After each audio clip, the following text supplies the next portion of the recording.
you, Michael, for reading the word of God for us. Shall we look to God in prayer before we meditate upon the holy and precious words of God? Father God, once again we want to worship you, thank and praise you for bringing us together in your holy place and allowing us to being your people, being your sons and daughters, in spite of all our weaknesses, shortcomings, and limited thinking, we could meditate upon your holy and precious words. Father God, cover me and cover all of us in the blood of Lord Jesus Christ as we are going to receive your holy and precious word through you and with the presence of your Holy Spirit. Father God, bless us as you have been blessing us. We ask this prayer in the name of the Lord and Savior, Jesus Christ. Amen. Friends, as the scripture portions were read before us, the names and the name that has been read before us, Melchizedek, it is very difficult to pronounce and very difficult to understand. But as Michael read the scripture portion before us, it speaks to us about the high priest. And for our today's meditation, the theme I have chosen or theme I have selected, it speaks about Christ the high priest. Christ the high priest. So the book Hebrew is a suitable book to understand why Christ is called the high priest or the priest over priest and the high priest. As this book reminds us and tells us that as it says verse 3 and then we move to verse 24 of Hebrews chapter 7, it says, without father or mother, without genealogy, without beginning of days or end of life, like the Son of God, he remains a priest forever. This speaks about a mysterious character recorded in the Word of God. Though Bible speaks about the genealogy and also speaks about, as we have read yesterday about the prophet Isaiah, that at the beginning of King Uzziah kingdom. And Bible is very particular about dates and timing, but here it speaks about without father or mother, without genealogy, without beginning of days or end of life, like the Son of God, he remains a priest forever. So Bible is silent about the beginning and the end of the king or the priest Melchizedek. But as we look to the further chapters of Bible, it says his name is occurred in Genesis chapter 14 and right after 1000 years in Psalm 110 verse 4. Psalm 110 and verse 4, after 1000 years again his name has occurred, and further he moves to the book of Hebrews chapter 7 and verse 1 onwards. After 1000 years again his name has occurred. Means Genesis chapter 14 to Psalm 110, 1000 years.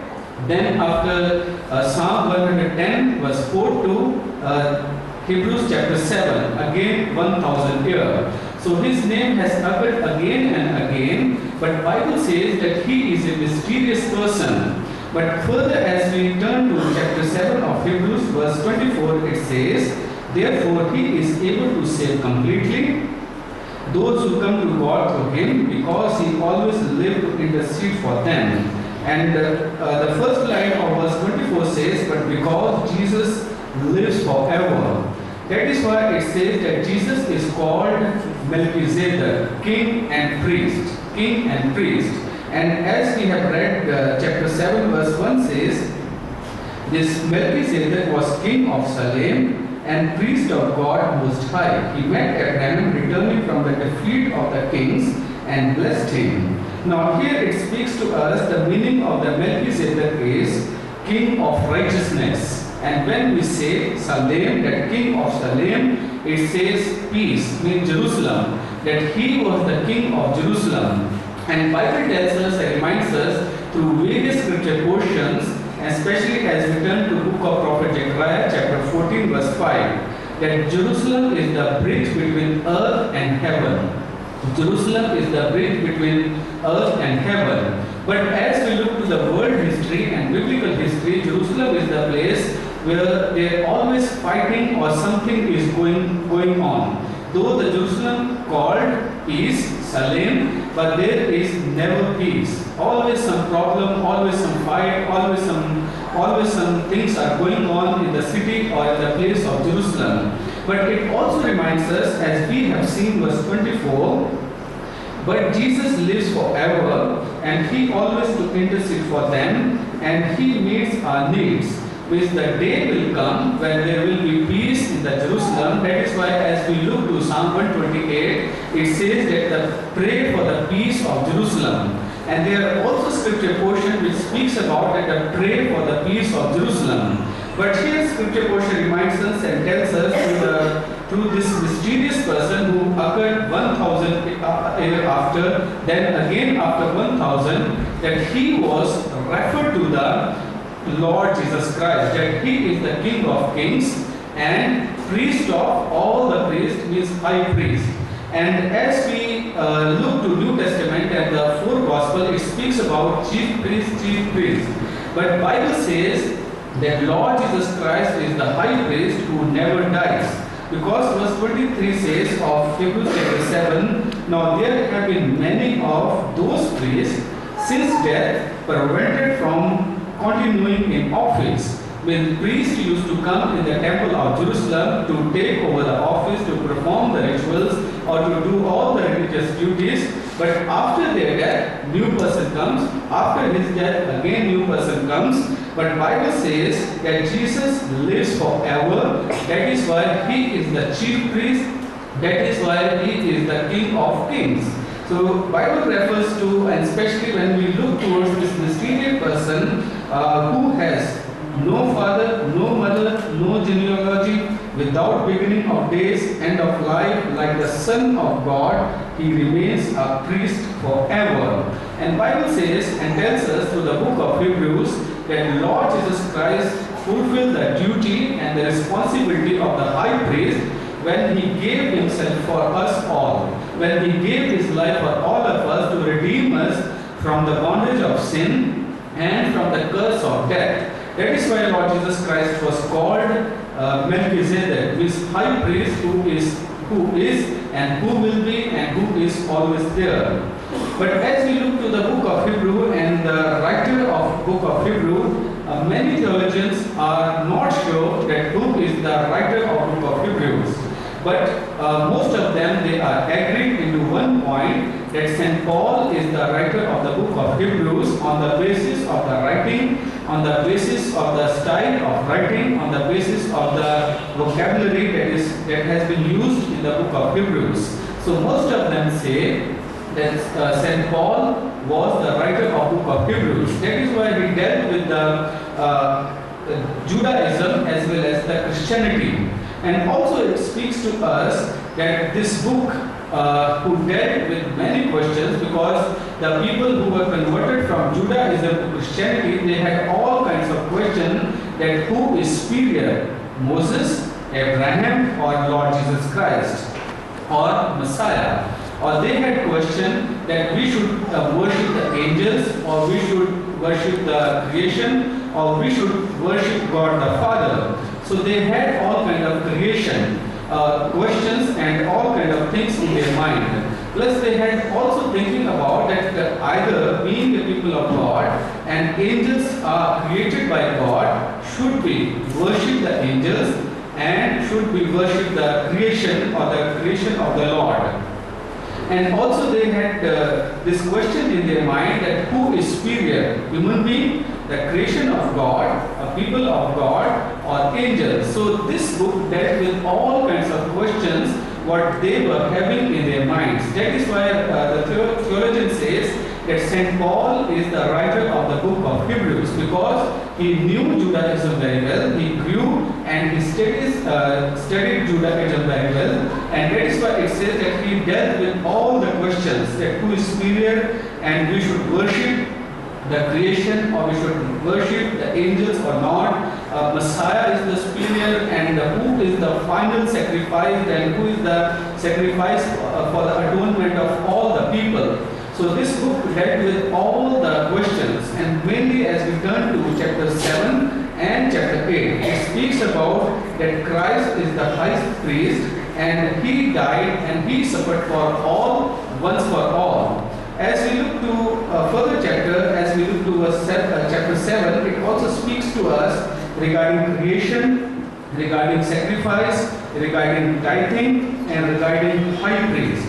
So St. Paul dealt in chapter 7 of Hebrew with all the questions which is related to the sacrifice of Lord Jesus Christ, which is related to the high priest, that who is high priest, and duties of the high priest, and our responsibility towards the high priest, and also our giving or tithing in the terms of money, in the terms of life, in the terms of talents, in the terms of our timetable. So he dealt with all the questions. And further he reminds us, as we meditate on the further verses, that we say, or Bible says, that Lord Jesus Christ is the high priest, and he died once for all, he suffered once for all, he gave his life once for all. But what is our responsibility towards him? What we have done for our high priest, and what we are doing for our high priest. So this question rises as we meditate, as we look to the Melchizedek, or Lord Jesus Christ, as a high priest who suffered for us, who died for us, who gave his life for us.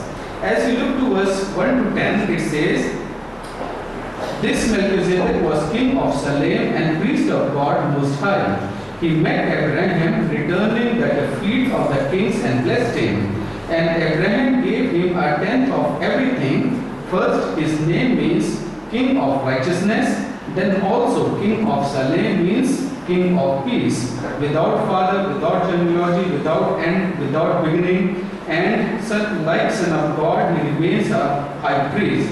Now here story tells us when Abraham received the command of the Lord, or received and responded the command or the call of the Lord, he did not know the Lord. All of a sudden, God appeared to him and called him that to follow me in Genesis chapter 10, and without knowing God the Father, he blindly followed him. And further, after the war between, or after defeating the four kings, Abraham was returning, and on the way he met this mysterious person that is called Melchizedek, and immediately he prayed with him and immediately offered the tenth of his offering or tenth of his income to him.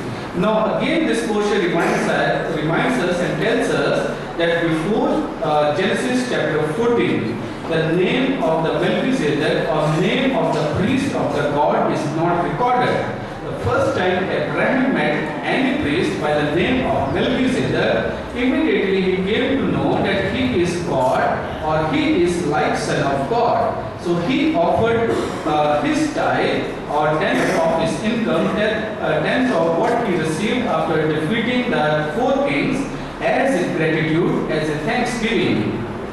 So as we look to, or as we turn to our worship order, we always put that offering. Why we put the hymns of offering or hymns of thanksgiving, and why we receive offering in a church or during a church service? This is the meaning that this is to tell to God or to show to God that we are thankful to you for all the blessing that you have given us and you are giving to us. So giving is the sign of gratitude and sign of thanksgiving. If we remove the part of the thanksgiving or the giving or the offertory part from the worship, then our worship is not fully completed. Because if we remove the part of gratitude and thanksgiving, then somewhere we will be lacking in our worship order the term thanksgiving and term gratitude. So it says and reminds us that giving to Lord our tithe or more than tithe is a sign of gratitude and sign of thanksgiving.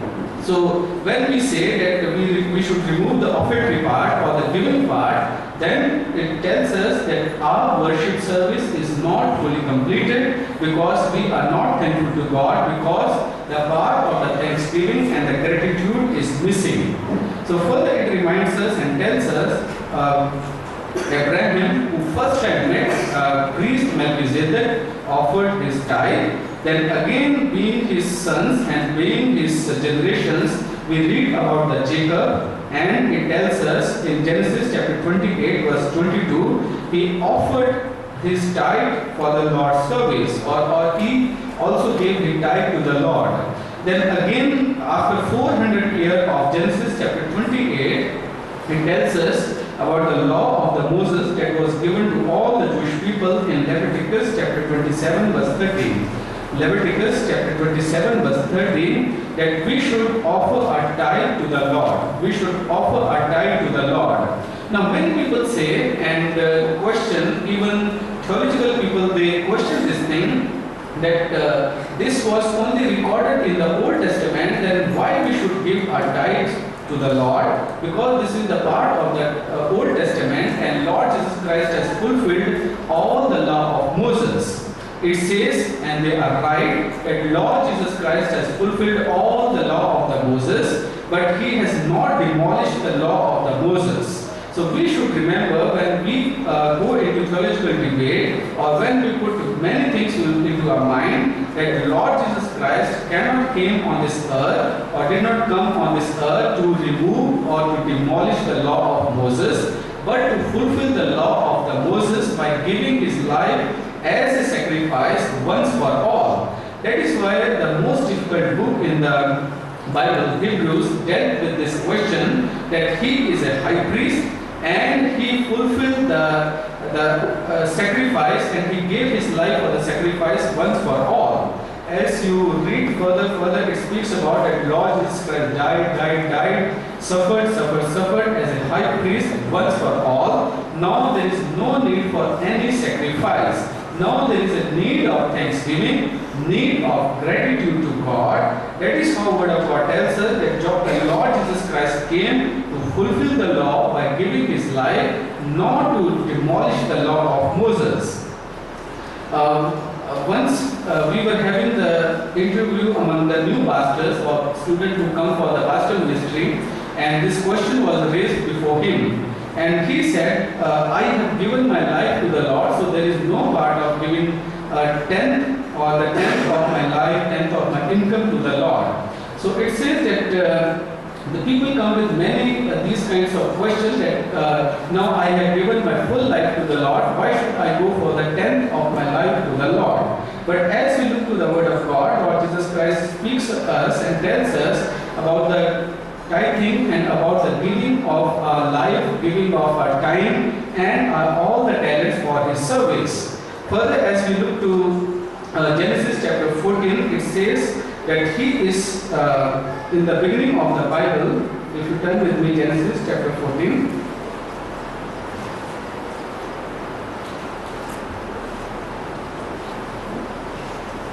Verse 18 onwards, it says, then Melchizedek, king of Salem, brought out bread and wine. He was priest of God Most High. And he blessed Abraham, saying, blessed be Abraham by God Most High, creator of heaven and earth. And blessed be God Most High, who delivered your enemies into your hand. Then Abraham gave him a tenth of everything. The king of Sodom said to Abraham, give me the people and keep the goods of yourself. So here it says and tells us that only the person who has all the blessing can bless other person. So that is what it says, after defeating 4 kings in verse 17 of Genesis chapter 14, then Melchizedek, king of Salem, brought out bread and wine. It speaks about that Lord Jesus Christ celebrated the Lord's Supper in the very beginning, or in the very beginning of the Bible. That is Genesis chapter 14. Then Melchizedek, king of Salem, brought out bread and wine. He was priest of God Most High. And he blessed Abraham, saying, blessed be Abraham by God Most High. And as we read many characters in the Bible, some were given the responsibility as a king, like King David, King Solomon, but they were not appointed as a priest, though they had all the qualities, they had all the gifts. And we know about Prophet Samuel. He was a judge, he was a high priest, or he was a chief priest, and he used to do all the duties. He used to do as a judge the people, but he wasn't appointed as a king. Though God told him to go and appoint Saul as the king over my people.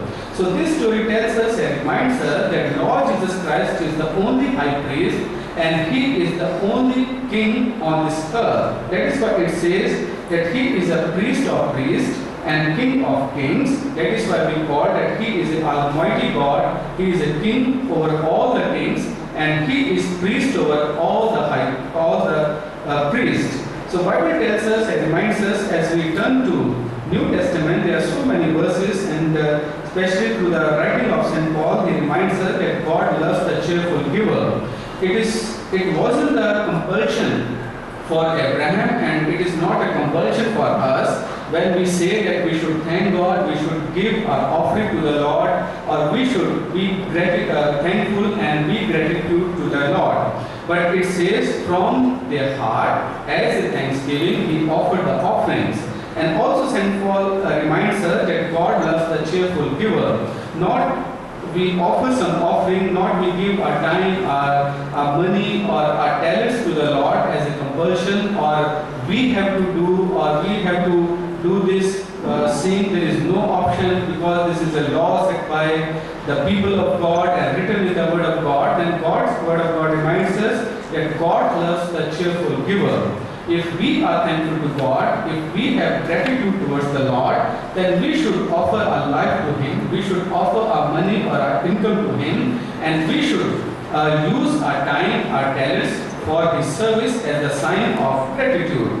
And as we look to various chapters written in the Word of God, if you turn with me, Galatians chapter 6, verse 6 to 8. Galatians chapter 6, verses 6 to 8. If somebody can, please read for us. Galatians chapter 6, verse 6 to 8. Anyone who receives instruction in the word must share all good things with his instructor. Do not be deceived, God cannot be mocked. A man reaps what he sows. The one who sows to please his sinful nature, from that nature will reap destruction. The one who sows to please the Spirit, from the Spirit will reap eternal life. Now verse 7 reminds us that God cannot be mocked. A man reaps what he sows. So what we give to Lord, in the terms of our money, in the terms of our talent, in the terms of our gift, in the terms of our time, what we give in the return, that will be received. And please turn with me Luke chapter 6, verse 38. Gospel according to St. Luke chapter 6, verse 38. Please somebody read.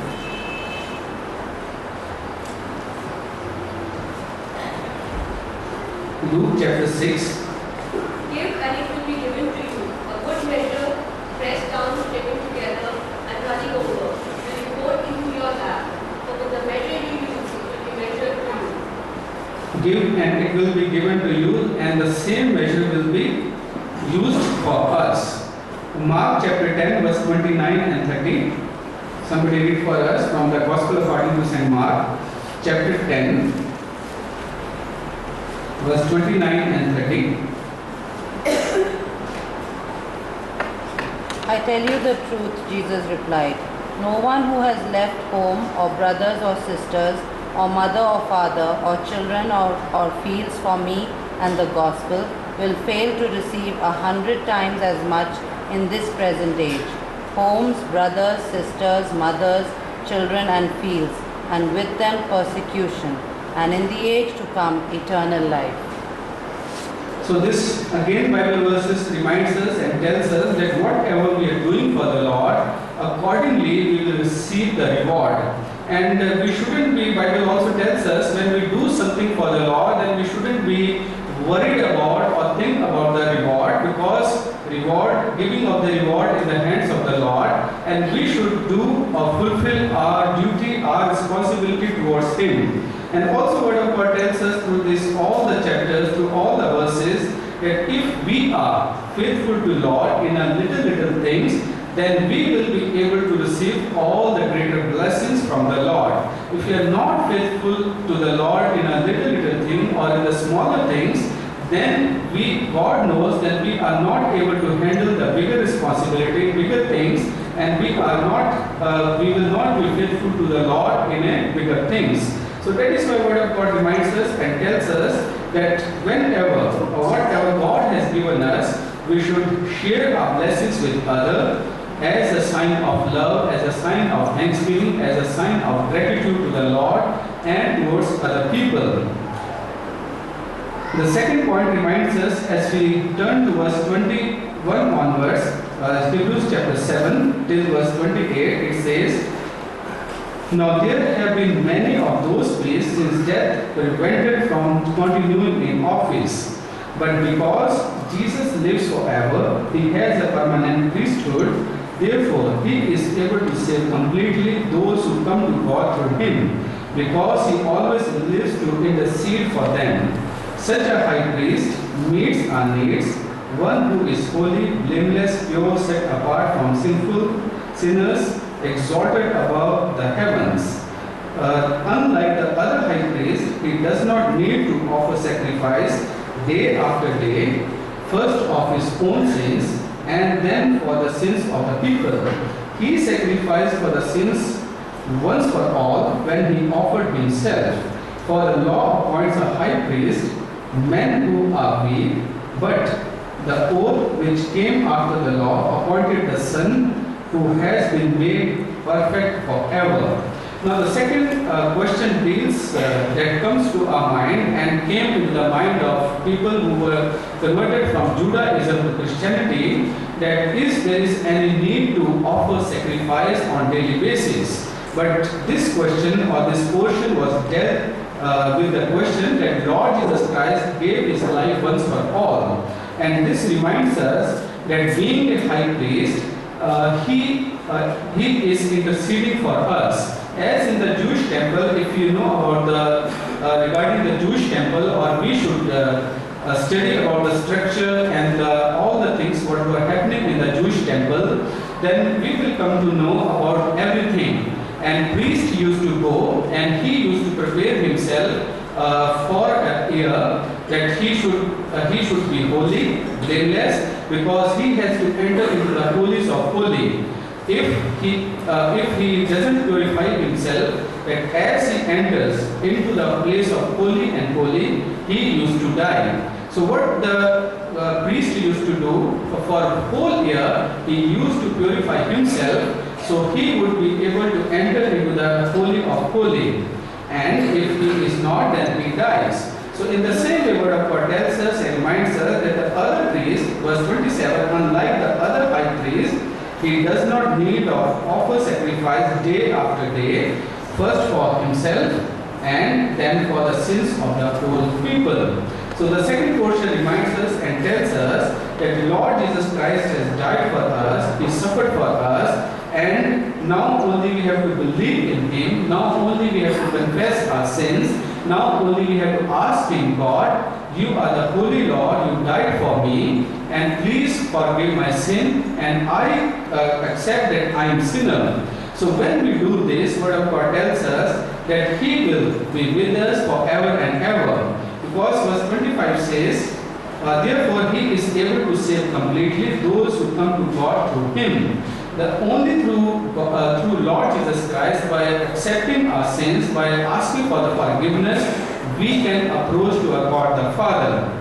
Then further says, because he always lives to intercede for them. He intercedes for the believers, and when we accept Lord Jesus Christ, our personal Savior, then we will be included in the family of God through the sacrifice of Lord Jesus Christ. Then Lord Jesus Christ will be always there to intercede on our behalf. Whatever prayer we offer, it will go to Lord Jesus Christ. That is why he said that whatever you ask in my name will be given to you. So whatever prayer we offer in the name of Lord Jesus Christ, Lord Jesus Christ will put before the Father, and he will intercede on our behalf. So Word of God tells us and reminds us that we should fulfill all the duties, all the responsibility towards our high priest. That is why it says that since death prevented them from continuing in office, because Jesus lives, and verse 26 says, such a high priest meets our need. Such a high priest meets our needs, not our greeds. So the Lord knows what we need and what is our desire. And as for our needs, Word of God tells us and reminds us, if we are faithful to him in our smaller things, he will be able to meet our all the needs, not our all the So dear friends, as we come to the Lord's table, as we approach the Lord's table, let us remind, or let us remember, and let us remind ourselves that Lord Jesus Christ suffered once for all, and we need to accept our sins, we need to ask for the forgiveness, then we will be able to enjoy the real meaning of the communion with Lord through His body and through His blood. If we have not repented, if we have not asked for the forgiveness, then this Holy Communion or our participation in the Holy Communion will be only a ritual. That is how we will mock the Lord. May God bless us and strengthen us through His holy and precious words.